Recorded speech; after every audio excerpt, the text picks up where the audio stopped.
अस्सलाम वालेकुम अज़ीज़ तलबा व तालिबात।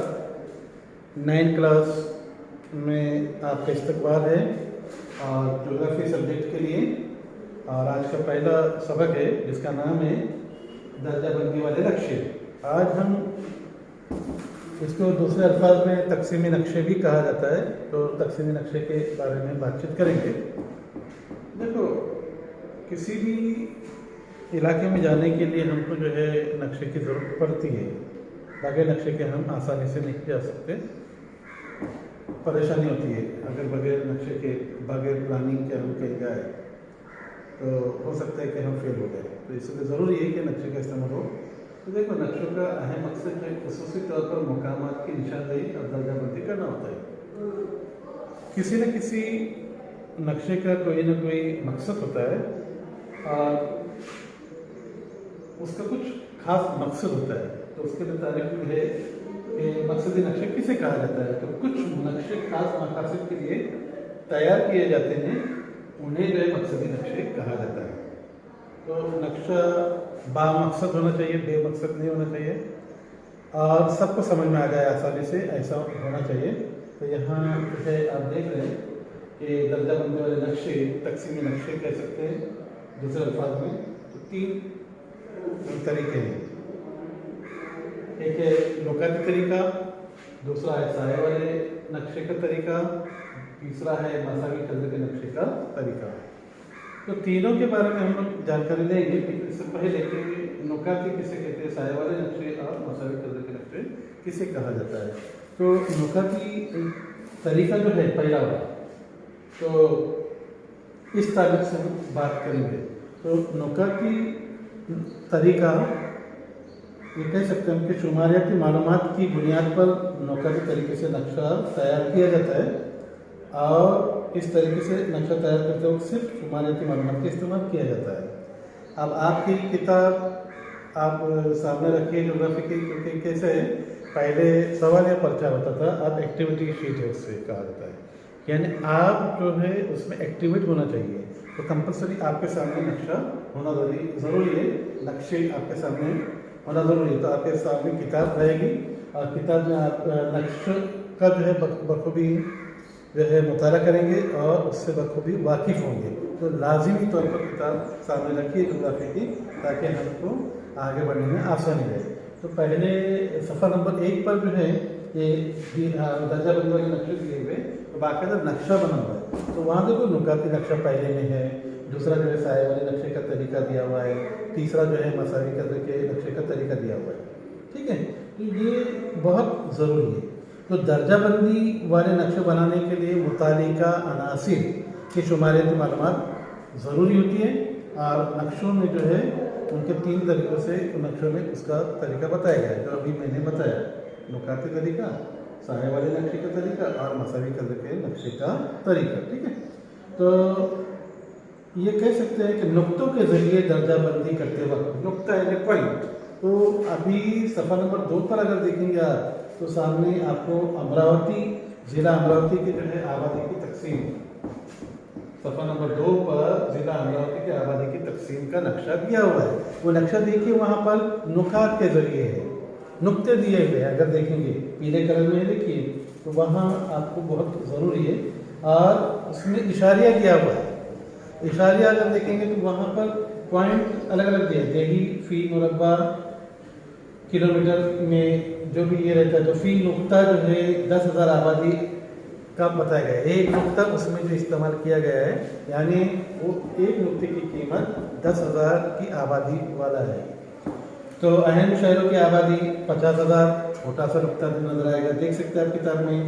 ज़रा बड़ा तो 1 लाख, और उससे बड़ा तो 2 लाख, और उससे बड़ा तो 5 लाख। तो ये ज़रा सा यहाँ नुक्ते कहाँ कहाँ दिए गए हैं, देखो नक्शे में ज़रा सफ़ा नंबर 2 पर आपको पता चलेगा कि वहाँ छोटा वाला जो दिया हुआ है वो वरूज में है, आबादी की तकसीम ज़िला अमरावती की। और उससे ज़रा उसी के साथ अंजनगांव सूरजी में भी नज़र आएगा। और ज़रा बड़ा अचलपुर, और सबसे बड़ा जो है उसमें अगर देखा जाए नक्शे में है वो अमरावती में नज़र आएगा। तो इस तरह से बहुत ज़रूरी है कि उसको समझना कि किस तरह से नक्शे का हम मुताला करते हैं। तो सामने किताब का होना बहुत ज़रूरी है कि बगैर नक्शे के आपका मुताला फेल है, कामयाब नहीं हो पाएंगे। तो इसलिए किताब सामने रखिए और उसमें जो है वो ज़रूर देखना। तो नुक्तों के ज़रिए दर्जाबंदी करते वक्त जो है नुक्ते की कीमत तय की जाती है, एक नुक्ते की कीमत तय की जाती है। जैसे अभी आपने देखे जिला अमरावती में एक नुक्ता बराबर 10,000 जो है आबादी के बराबर है। उसके लिए इलाका अनासर की कम से कम और ज़्यादा से ज़्यादा तादाद का ख्याल रखा जाता है और इस एतबार से नुक्ते की कदर तय करते वक्त नुक्ते की जसामत, अनासिर की कसमत और नक्शे के पैमाने का ख्याल रखा जाता है। ये बहुत ज़रूरी है। नक्शे में जो है नुक्ते बनाते वक्त दर्ज झेल बातों का ख्याल रखना ज़रूरी है। किन बातों का ख्याल रखना ज़रूरी है तो वो देखिए, कदर के मद्देनज़र हर नुक्ते की जसामत यकसा हो। कदर देखा जाए 10,000 के तो सेम टू सेम बराबर नज़र आना चाहिए। अब इलाका देखो कहीं आपको पता है कि एक मशरिक जो इस तरह से हम कह सकते हैं कि यहाँ जब भी नक्शा हम देखते हैं तो नक्शा देखना है कि अपने दाएं हाथ पर मशरिक है, बाएं हाथ पर जो है मगरिब है, ऊपर की जानिब शुमाल है और नीचे की जानिब जुनूब है। ये सिर्फ का मालूम होना भी बहुत ज़रूरी है और वो अगर मालूम होने से फ़ायदा नहीं है। तो देखो दाएं हाथ में मशरिक, बाएं हाथ में मगरिब, ऊपर शुमाल और नीचे जुनूब। और दूसरा एक तरीका है कि एक और तरीका बता रहा हूँ इस तरह से कि हम कह सकते हैं कि मशरिक मगरिब शुमाल जुनूब मैंने जैसे बताया, हो सकता है दिखाई दे न दे, तो मैं यहाँ बता देता हूँ इस तरह से। देखो ये मशरिक, ये मगरिब, ये शुमाल और ये जुनूब। अब एक और सुन लीजिए, कभी ऐसा भी होता है कि इस तरह से भी आ सकता है, ऐसे भी देखने के लिए कहा जा सकता है। उसको ध्यान में रखना कि शुमाल पहले बोलना इसके लिए और फिर मशरिक और फिर मगरिब, सुने, और नीचे जो जुनूब पहले बोलना है और फिर मशरिक या मगरिब जो भी है। तो ये डायरेक्शन कैसे हो जाएगी, शुमाल ये जो नजर आ रही है तो शुमाल मशरिक और ये शुमाल कौन से होगी, मगरिब, करेक्ट। और नीचे करेंगे तो जुनूब बोलिए मशरिक, करेक्ट। और इस तरफ कौन सा हो जाएगा, जुनूब मगरिब। तो ये डायरेक्शन जब तक आपको समझ में नहीं आएगी तब तक जो है कुछ फायदा नहीं है। तो आप सिमत मालूम हो गई कि किस तरह, और हर नक्शे में आपने देखे होंगे जो भी आप नक्शा देखेंगे तो आपको वहाँ एक सिमत देती है। और वो देखो अभी सफ़ा नंबर 2 पर अभी जो जिला अमरावती के जो है आबादी की तकसीम के बारे में हम मुताला कर रहे हैं, तो वहाँ देखो आपको एरो दिया हुआ है, ऐसा एरो दिया, शीन लिखा है। शीन का मतलब है शुमाल। वही बात हुई कि जब भी नक्शा हमारे डायरेक्शन चाहे जो भी रहे, वो नक्शा के डायरेक्शन ऊपर अगर बता रहा है तो यानी वो शुमाल की जानिब है।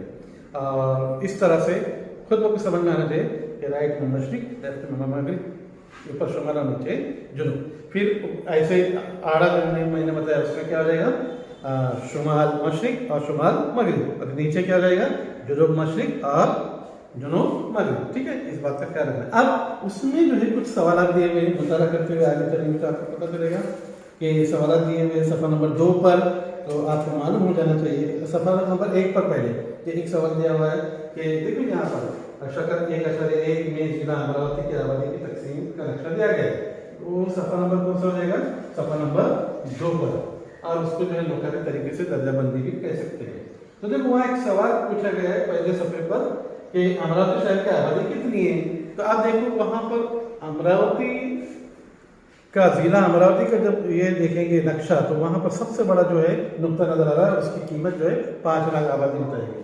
5 लाख नक्शे में 1 लाख आबादी वाली जगह के नाम बताइए, 1 लाख वाली। तो जरा सा नक्शा खोलिए, देखो 1 लाख अचलपुर, देखो समझ में आ जाएगा। ठीक है, फिर उसके बाद जो है जरा बड़ा था इसलिए, और फिर उसके बाद अगर देखा जाए तो अगला है जिला की किस क्षेत्र में आबादी की तकसीम बहुत कम है। तो आप देखेंगे जहां नुक्ता कम है वो इलाका कम है। तो देखो कौन सी बोलो, शुमारी सिमत में कहाँ हो जाएगा, वो शुमारी सिमत में नजर आ जाएगा।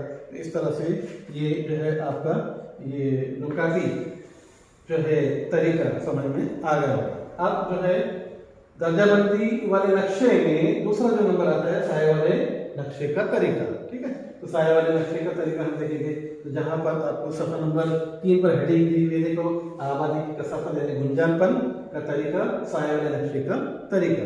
तो देखो शक्ल 1.2 जो सफा नंबर का अलिफ, 1.2 का अलिफ जो है सफा नंबर 2 पर है, और शक्ल नंबर 1.2 का बे जो है सफा नंबर 3 पर है। जरा देखिए है कि नहीं, तो आमने सामने है, समझ में आ जाएगा। 2 और 3 नक्शा अगर देखेंगे तो समझ में आ जाएगा कि सफा नंबर 2 पर जो है वो जिला अमरावती की आबादी की कसरत बता रहा है, और वही जो है 3 पर भी जिला अमरावती आबादी की कसरत। लेकिन दोनों में फर्क क्या है उस समझ में आना चाहिए। वो फर्क ये है कि शक्ल 1.2 में जो है सफा नंबर 2 पर आबादी की कसरत वाला नक्शा, रंग की कमियों बेशी, आप देखो वहाँ नक्शा देख रहे होंगे तो पहले ऊपर डार्क नजर आ रहा है, फिर सीधा से नीचे नीचे जाएंगे तो फेंट। तो ये कैसा रहता है कि 5 से 7 जो है वो अलग अलग दर्जाबंदी की जाती है। तो वहाँ पर देखो आपको दिखाई दे रहा है, ये होता है लेस देन और ग्रेटर देन। लेस देन की निशानी आपको पता है ये, और ग्रेटर देन की निशानी ये, यानी से ज्यादा से कम। तो ये बहुत जरूरी है समझना, और जब तक ये समझ में नहीं आएगा कुछ फायदा नहीं है।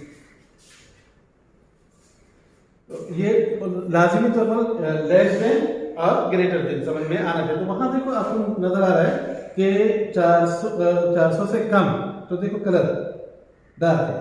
फिर जैसे जैसे आगे बढ़ेंगे तो फेंट होता जाएगा 301 से 400 तक, फिर 201 से 300 तक, फिर 101 से 200 तक, और लेस देन 100 यानी 400 से ज्यादा ऊपर दिया है डार्क, ऊपर देखो 400 ज्यादा है, उससे फिर कम 301 से 400 तक, फिर उससे कम 201 से 300 तक, और उससे कम 101 से 200 तक, और उससे कम यानी लेस देन 100 यानी 100 से कम। इस तरह से बताया गया है ये। और दूसरा जो है सामने सफा नंबर 3 पर जो दिखाई दे रहा है आबादी की कसरत नक्शा जो है सियाह व सफेद खाका, सियाह यानी काला और सफेद। वहां देखो डार्क और फेंट नजर आ रहा है, सफेद और ये नजर आ रहा है, हालांकि दोनों चीजें। और फिर वहां सवाल पूछे गए हैं और वो इस तरह से। तो पहले एक बात बता दूं कि साए वाले कसरत का मामला जो है इस तरह से कि जोग्राफियाई अनासर की तादाद उस नक्शे में मुख्तलिफ अक्स या रंगों के जरिए दिखाए जाते हैं, क्योंकि अलग अलग कलर जो सफा नंबर 2 और 3 पर बताया गया है। ठीक है, ये नक्शा बनाते वक्त इकाइयों की पैमाइश, मुआयना वगैरह जराए से मुहैया शुमारती मालूमात का इस्तेमाल किया जाता है। और फिर क्या होता है मालूम है, इसमें साए वाले नक्शे भी इसको कहते हैं हम, तो ये बहुत ज़रूरी है। और रंग की कमी बेशी, रंग कम ज़्यादा हो सकता है। आप ग्रेटर लेस देन देखिए, 400 से ज़्यादा, फिर 300 से ज़्यादा, फिर 200 से ज़्यादा, फिर 100 से ज़्यादा, और फिर 100 से कम। तो इस तरह से समझ में आ जाता है। तो वहाँ देखो सवाल दिया हुआ है कि जिला अमरावती की कसरत का रंग के सियाह और सफेद खाके का इस्तेमाल करके नक्शा दिया हुआ है। तो मैं आपको बता दूं ये जो सवाल दिए हुए हैं, तो किसी एक नक्शे का बदल मुतारा कीजिए, कोई एक नक्शा, या तो सफा नंबर 2 और एक तो सफा नंबर 3। लेकिन सफा नंबर 3 में जो है ना वो सियाह और सफेद का इस्तेमाल किया गया है, इसमें ज़रा दिक्कत होती है समझने में। तो बेहतर तरीका ये है कि सफा नंबर 2 का करेंगे तो क्लियर समझ में आ जाएगा। क्या है सवाल देखो वहाँ पर, उन तालुकों के नाम बताइए जिनकी आबादी की कसरत 301 से 400 फी मुरब्बा किलोमीटर है। तो देखो वहाँ पर समझ में आ जाएगा। वो नक्शे में देखिए अंजनगांव कहाँ है, मिला, तो अंजनगांव कह सकते हैं। ठीक है, फिर उसके बाद जो है अंजनगांव सोलजी, क्या होगा, अंजनगांव सोलजी से देखेंगे। तालुका अमरावती की आबादी का गुंजाइश कितना है, अमरावती का पूछा है, तो 400 अफराद फी मुरब्बा किलोमीटर से कैसे ज्यादा है, 400 अफराद फी मुरब्बा किलोमीटर से ज्यादा है। उन तालुका के नाम बताइए जिनकी आबादी का गुंजाइश पर 300 फी मुरब्बा किलोमीटर से कम है। सबसे पहली बात ये है कि जब हम नक्शा देखते हैं तो उसमें जितने इलाके हैं वो सबकी स्टडी करना है, वो सबका मुताला करना है और देखना है। पहले वो नाम पढ़ के लेना है ताकि आपको समझ में आ जाएगा। उससे किससे, वो जो इशारिया दिया हुआ है बाजू में, उससे मालूम पड़ेगा कि फी मुरबा किलोमीटर कैसे, जैसे ग्रेटर देन 400 दिया है, 400 से ज़्यादा, और फिर नीचे नीचे नीचे चलते गए, और फिर 100 से कम। तो ये जब देखेंगे तो पता चल जाएगा। उसमें जो है फी 300 फीट मुरबा किलोमीटर से कम वाले इलाके कौन से, तेवसा है, धामनगांव है railway, Dhamangaon railway, Chandod railway, Nandgaon, Khandeshwar और भातखंडे, ठीक है।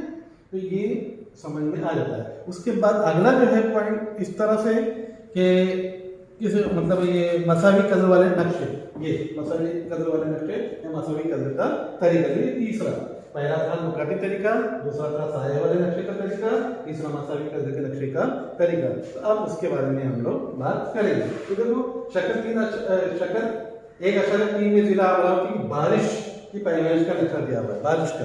तो देखो वहाँ पर है या नहीं, तो आपको मिल जाएगा कि है, सफ़ा नंबर 4 पर है। कहाँ पर है, सफ़ा नंबर 4 पर, ठीक है। तो अब इसमें जो है वो क्या मालूम होना चाहिए कि नक्शों में मसावी कदरें जाहिर करने वाले खतूत के जरिए तकसीम दिखाई जाती थी पहले। अब इसमें जो है जब किसी हरकत की तकसीम मुसलसल होती है तो उसे जाहिर करने के लिए मसावी कदर का तरीका इस्तेमाल किया जाता है। मसलन बुलंदी, दर्जा हरारत और बारिश वगैरह। कौन कौन सा, बुलंदी कितनी ऊंचाई है ये, और फिर दर्जा हरारत कितना है, और फिर जो है बारिश। अब यहाँ पर जो है इसमें जिला अमरावती का जो दिया हुआ है नक्शे में सफ़ा नंबर 4 पर, वो है बारिश की पैमाइश का नक्शा दिया हुआ है। कौन से, बारिश की पैमाइश का नक्शा दिया हुआ है, उसका हम मुताला करेंगे। तो देख सकते हैं वहाँ पर भी देखो समझ में आ जाएगा, यकसा कलर वाला नक्शा। तो वहाँ देखो कलरफुल दिया हुआ है, एक तो डार्क ग्रीन है और एक फेंट ग्रीन है, समझ में आ जाएगा, इलाका समझ में आ गया। जो मैंने बताया मशरिक मगरिब शुमाल जुनूब, उस तरह से कंप्लीटली आगे पीछे समझ में आ जाएगा। और जब तक ये सिमत नहीं मालूम होगी तो देखने में आसानी नहीं होगी, इसलिए सिमत का मालूम होना बहुत ज़रूरी है और वो काम करना है, ठीक है। तो ध्यान दीजिए कि उन नक्शों के लिए जो है इलाके के चंद मुकामात की बुलंदी, दर्जाहरारत, बारिश की पैमाइश वगैरह की सही शुमारी मालूमात जमा की जाती है, ठीक है। अब ये है नक्शों में उन जगहों पर मुतल्लिक आंसर की कदर लिखी जाती है, और फिर जितनी ज़्यादा जगहों की कदर मालूम होगी तरसीमी कांटे की इतनी साफ और वाज़ेह तस्वीर उस तरीके से बता सकते हैं। अब देखो छोटा नक्शा रहेगा तो दिक्कत होगी, बड़ा होगा तो आराम से समझ में आ जाएगा। तो इस तरह से आपको जो है ज़रूरी। और फिर इसके बाद जो है कि उसकी मालूमात के ज़रिए जो है दर्ज झेल मराइल इस्तेमाल करते हुए यकसा कदर वाले नक्शा बनाया जाता है। यकसा कदर वाला नक्शा बनाते वक्त किसी आंसर की कम से कम और ज़्यादा से ज़्यादा कदर को मलूज़ रखकर दर्जाती फासला मुकर्रर किया जाता है, जो खतूत के माबैन फासला तय करते हैं, ठीक है। बहुत ज़रूरी है समझना, दर्जाती फासले किस तरह से समझना है, मुकर्रर होना चाहिए। मुकर्रर गुरोही फासले के लिए खतूत खींचे जाते हैं, उसके लिए यकसा कदर वाले मकामात को खतूत से जोड़ा जाता है, ठीक है। अब देखो इस तरह बनाए हुए नक्शे की बुनियाद पर दर्ज झेल नताइज अखज़ किए जाते हैं। अब दो चीज़ें समझ में आएगी, यकसा जो कदर वाले खतूत है वो अगर करीब करीब हो तो आंसर की तब्दीली तेज़ होगी, करीब करीब है तो आंसर की तब्दीली तेज, और दूर दूर अगर होगा तो फिर क्या हो जाएगा, सुस्त, धीमी पड़ जाएगी। तो देखो यकसा कदर वाले खतूत करीब करीब हो तो आंसर की तब्दीली तेज़ होगी, और अगर ये एक दूसरे से दूर दूर हो तो तब्दीली कैसी होगी, धीमी होगी।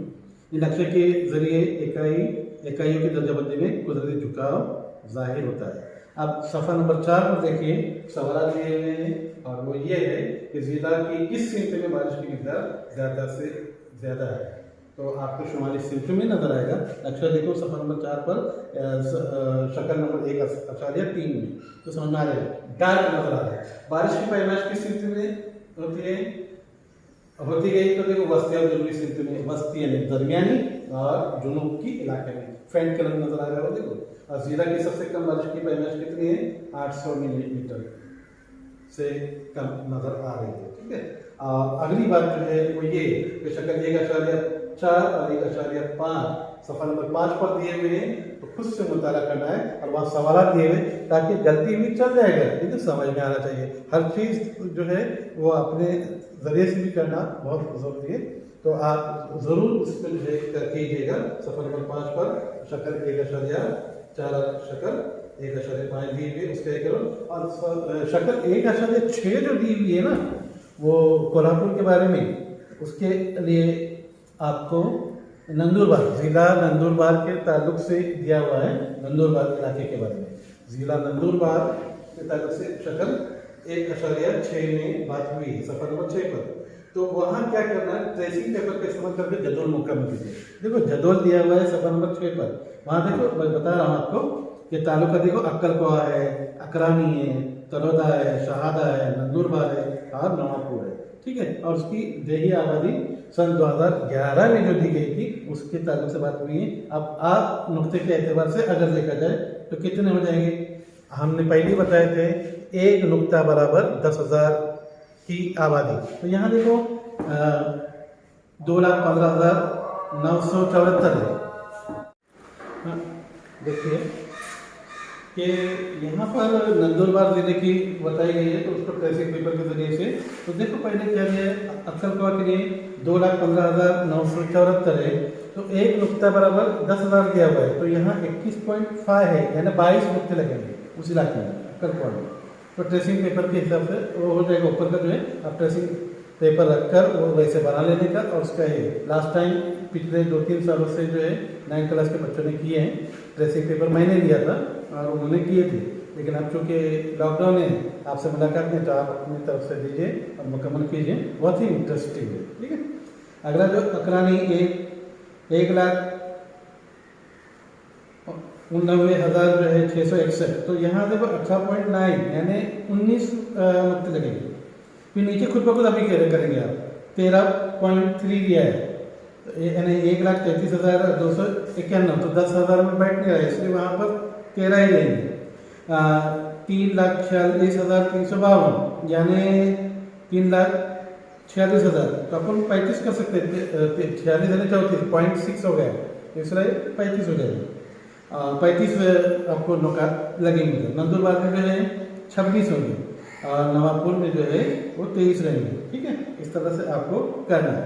अब अगला जो है वो समझ में आ जाएगा, ज्योग्राफी इलाकाई शहर किया हुआ है, बता खुद पढ़ना है। देखिए इलाकाई शहर की मातमी तैयारी, जब भी आप किसी इलाके की सैर करने जाते हैं तो उससे पहले जो तैयारी की जाती है उसके ताल्लुक से बातें कि कितनी दूरी पर है, कैसे आसानी से जाएंगे, क्या क्या लेना पड़ेगा, क्या चाहिए अपने साथ, हर चीज़ का मुताला इससे पहले आपने 8th क्लास में किए हैं। 8th क्लास की बुक में ऑलरेडी है, लेकिन वो सवालनामा बना हुआ, तो उसके स्टडी किए, इसलिए ज़्यादा देर न देते हुए आ जाए। इलाके का इंतजाम, आप ऐसे इलाके का इंतजाम करो कि जहाँ जाने पर आपको जो है खुशी महसूस हो या वो नया हो, बार बार जाकर नहीं। नया रहेगा तो क्या होता है, मालूमात में इजाफा होता है और अलग से अपने को उसकी जो है मज़ा आ जाती है, तो बहुत ज़रूरी है। जैसे देखो कैसे कि जोग्राफी इलाके शहर मुख्तलिफ अनासर के मुताले के लिए मुनक़िद की जाती है, मसलन कुदरती ज़मीनी खित्ते, नदी के किनारे, वन, साहिल समुंदर, सयाहती मुकाम, जोग्राफी अनासर से मुतालिक म्यूज़ियम जिसको अजायब घर भी कहते हैं, या महकमती दफ्तर, बिहार, जंगलाती इलाका वगैरह। अभी देखिए बारिश के मौसम में आजकल लोग देखिए इतवार के वक्त जो है जहाँ झरना नज़र आया, जहाँ आबशार नज़र आया, वहाँ पर पहुँच जाते हैं और एक प्रोग्राम बना लेते हैं। वो उधर जाने से पहले तैयारी की जाती है और साथ में खाने की जो है चीज़ें लेके जाते हैं। वहाँ लगने वाली चीज़ें, कभी वक्त जख्म वगैरह हो गए तो फर्स्ट एड बॉक्स भी रखते हैं। ये सारी चीज़ों का बंदोबस्त करके चलते हैं। इलाकाई शहर के लिए इंदिराज बयान सवालनामे का जो है नमूना, सवालनामे का नमूना आपको जो 1 क्लास के जोग्राफी में मिल जाएगा।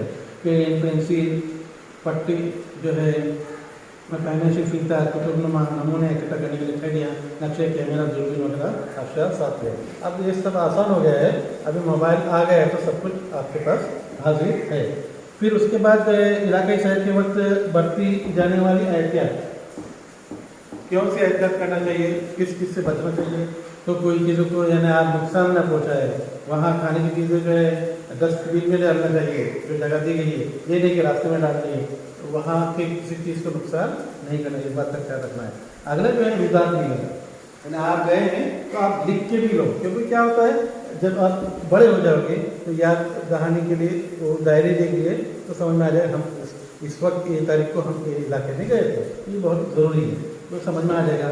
तो इलाकाई शहर मुकम्मल होने के बाद हासिल करदा मालूमात के जरिए रुझान लिखें, उसके लिए दर्ज झेल नुकात का इस्तेमाल करें, उन नुकात के जरिए या उस्ताद की हिदायत के मुताबिक रुझान तैयार की जाए और मुनासिब तस्वीरें जोड़ी जाए। अगर आपकी तस्वीरें है तो जोड़ सकते हैं। जैसे पहले जो लिखते वक्त जो तमहीद होना चाहिए, इंट्रोडक्शन, फिर जगह और रास्तों का नक्शा, फिर जोग्राफी अनासिर, आबो हवा, आबादी, माहौलियाती मसाइल और हल, ज़मीन के इस्तेमाल और तजिया। इस तरह से ये चैप्टर खत्म होता है। इसके सवाल जवाब आप कंप्लीट कीजिएगा। अगर कहीं दिक्कत आती है तो आप पूछ सकते हैं। अल्लाह हाफ़िज़।